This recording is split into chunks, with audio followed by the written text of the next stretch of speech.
Belize is like one of the only areas you could actually do cave tubing in Central America. And this cave system here is one of the most popular cave you could ever go through.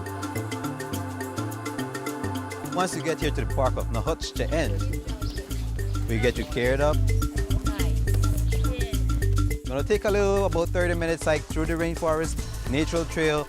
You learn about different medicinal plants. We try to make our guests try to appreciate much more of nature, much more of what is on earth that we could take care of and love. Getting to this cave system is amazing.